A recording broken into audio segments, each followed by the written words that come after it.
Welcome to Could It Exist in Real Life, where odds are after hearing this you won't remember it after. Men in Black was a very complicated franchise. It started out as a comic all about governing the paranormal activity on Earth, and then became one of the famous movie series in the world. However, unlike the comic, the movies seem only focused on aliens and comedy rather than cover all sorts of paranormal activity such as werewolves. It became so popular that very few remember the comic. In fact, if you ever went up to somebody and asked about MIB, they would answer, "You mean that Will Smith movie with aliens?"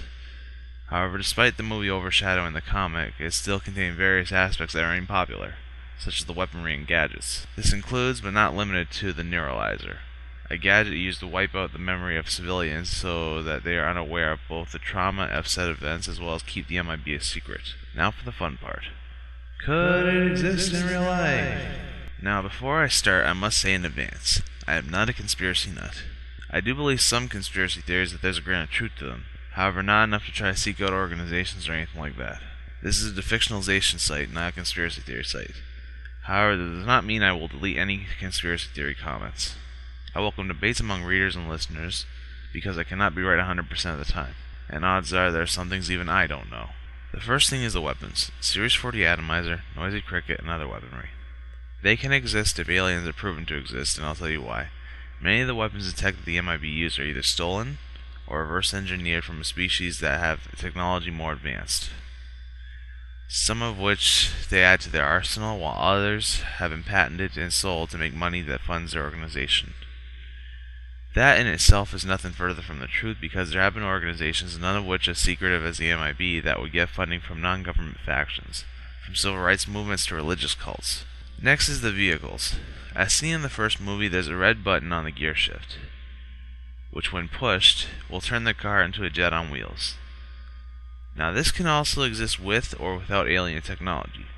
There have been various ways on how to do it, from using NOS to actually having a jet engine turbine rigged to the car. However, I advise no one to try this at home, because not only will you go bankrupt at trying to make that idea, but you will also be in violation of every single road safety rule that's issued throughout the world, and that's not even scratching the surface. Last but not least, we have the Neuralizer. It most certainly can exist.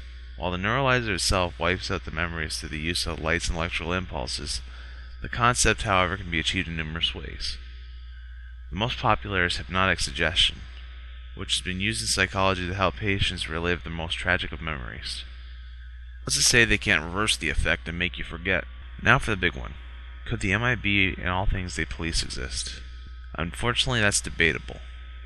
There are organizations dedicated to finding and proving paranormal activities, but many of them are not as underground as the fictitious MIB. However, as for proving the existence of the paranormal, that's really hard to say depending on who believes and who doesn't. Sure, there are people making videos of certain phenomena, but no matter how true they may be, there is always a grain of skepticism. It's one of the reasons I remain neutral to the idea of what is and what isn't. However, I do believe there is something out there that can't be explained by the skeptics, and that it just has yet to show itself. As usual, debate, argue, and let me know what I missed. Stay tuned for more.